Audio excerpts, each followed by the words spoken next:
Hello everyone, you have come to Tata Comic Preview channel. Let read together.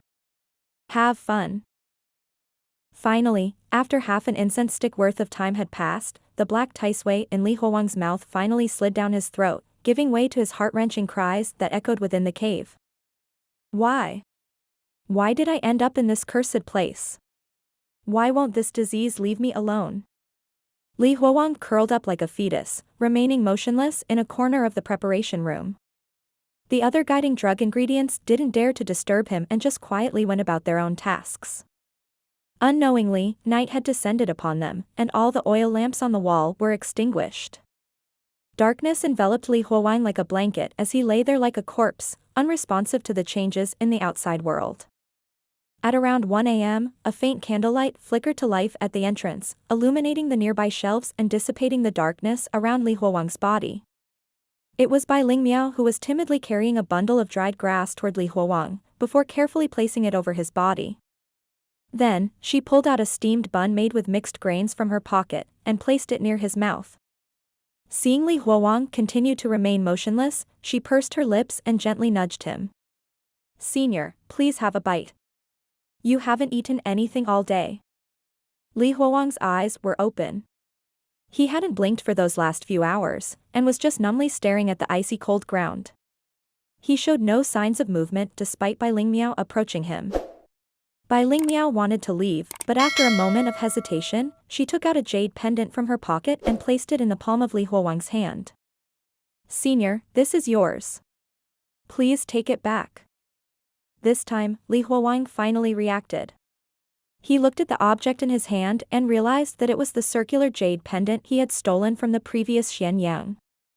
Li Huowang remembered that he had given this item to Yang Na in order for her to exchange it for money. Just the thought of Yang Na made his broken heart start to ache once again. "How did this end up with you?" asked Li Huowang. "It was Senior Li who passed it to me. Even though I said that I didn't want it, you insisted on giving it to me." Under the dim candlelight, Li Huowang slowly sat up and carefully examined the jade pendant with cloud patterns on it. Before this moment, he had never felt that everything here to be so real. However, in this reality, there was only genuine despair and agony. If he was given the choice, he would prefer to remain trapped in that beautiful illusion forever. Seeing Li Huowang respond, Bai Lingmiao asked softly, "Senior Li, where were you captured by Master?" "I'm from the Liang Kingdom." "Where are you from?" Li Huowang was stumped, but then he shook his head dispiritedly. "I don't know." He truly didn't know. He did have memories of the past. But after today's events, Li Huowang himself was unable to determine just how many of those memories were true and how many were false. Even here, he was nothing more than a lunatic that could not distinguish fact from fiction. As he was shaking his head, Li Huowang suddenly felt that there was something abnormal on his head. He reached out to find a blob of congealed blood in his hair. He had been injured before. Bai Lingmiao saw Li Huowang touching his own hair and explained, "That was done by Senior Wang." Li Huowang knew Senior Wang. He was that hair-lipped fatty who had wanted to harm Bai Lingmiao. "After he did that, you killed him with one kick." Li Huowang's mind played the scene in the hallucination, where he kicked old Lu and sent him flying. Remembering the scene, he lowered his head, silently chuckling. He was insane enough. Then, Li Huowang reached into his pocket and fished out the golden anklet with a red thread tied around it, and placed it before Bai Lingmiao. "This is yours, take it back." Bai Lingmiao looked at her own anklet and pushed it back with both her hands. "Senior Li, you were right. There's no use for this here, so you can take it." Li Huowang looked blankly at this golden anklet. This object had no use to him now, since everything he cared for had all but vanished. "Senior Li, I would like to use this item as compensation, and ask for a favor." Bai Lingmiao's words caused Li Huowang to look at her. "If you are ever able to get out of here alive, can you pass on a message to my parents? They stay at the foot of the Cowheart Mountain in Liang Kingdom. Tell them that their daughter isn't filial, and cannot fulfill her filial duty of supporting them through their old age." Bai Lingmiao's voice choked with sadness. "Senior Li, I really don't wish to trouble you, but I have no other choice. I will probably be taken to the pill room soon." Li Huowang's face had been filled with despair and numbness. But upon hearing those words, his silent eyes gleamed with some light as he came to a decision. He looked at the dried grass on his body, then at the steamed bun beside him. He gently placed the red-threaded golden anklet back into his pocket once again. I'll keep my word. Since I've taken something of yours, then I will help you. Bai Lingmiao's sorrowful eyes lit up, but quickly dimmed again. Senior Li, that won't do. It will get you into trouble as well. Kiki. Do you think I'm afraid of that now? Li Huowang had completely thrown caution to the wind. Since everything he cared about had vanished, what else was there to be fearful of?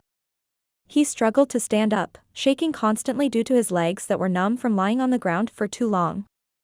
Bai Lingmiao reached out to help support him, but Li Huowang pushed her away.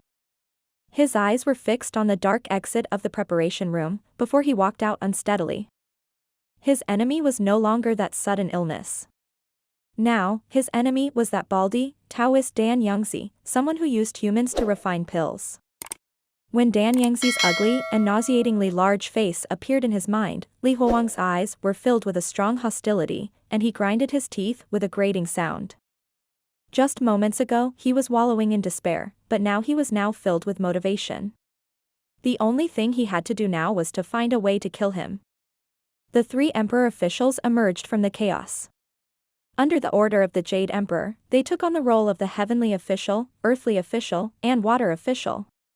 The Heavenly Official ruled over all that is under the heavens, the major gods, the great sages, and the emperors. The Earthly Official ruled over the gods of the 5 great mountains, the minor gods, the sages, and the enlightened ones. The Water Official ruled over the gods of the rivers, the streams, the lakes, and the immortals. The 3 Emperor officials ruled over their respective realms with integrity, and the beings in the realms prospered. They took pity on the mortal realm and did many things to fulfill the needs of the mortals. With their supreme intellect and compassion, they lovingly blessed and protected the mortal realm. The sound of chanting echoed within the large cave. Including Li Huowang, the 6 disciples within Zephyr Temple were sitting on a mat listening to the morning lecture of their master. There were no books to read from. Li Huowang was chanting as accurately as he could along with the other disciples. Li Huowang was in the midst of chanting the scripture when he raised his head. He focused his gaze on Dan Yangzi, who was sitting at the front. Hostility flashed within Li Huowang's eyes, but he quickly suppressed it. Facing the ugly bastard, Li Huowang wanted nothing more than to flay him and consume the flesh of this master of his. But he endured. He knew that he was too weak right now. His enemy was too strong, so he could not act rashly.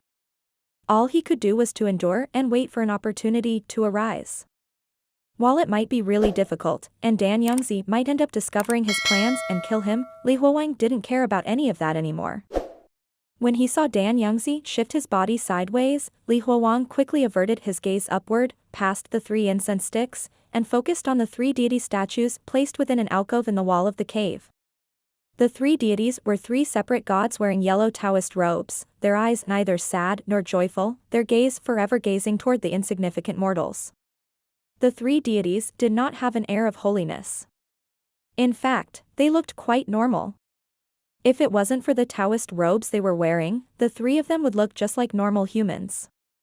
While Li Huowang did not recognize the 3 deities, he secretly etched their faces into his memories. The sound of chanting gradually died down. After they chanted the final verse, one of the assistants pounded a red drum thrice, signaling the end of morning lectures. All of the disciples stood up along with Dan Yangzi. They held their left thumb with their right hand and covered it with their remaining 4 fingers. Then, they raised both hands above their head and paid respect to the 3 deities. After paying their respects, Dan Yangzi turned around slowly and looked at his disciples. When he saw Li Huowang standing at the very end in his Taoist robes, he nodded his head with satisfaction.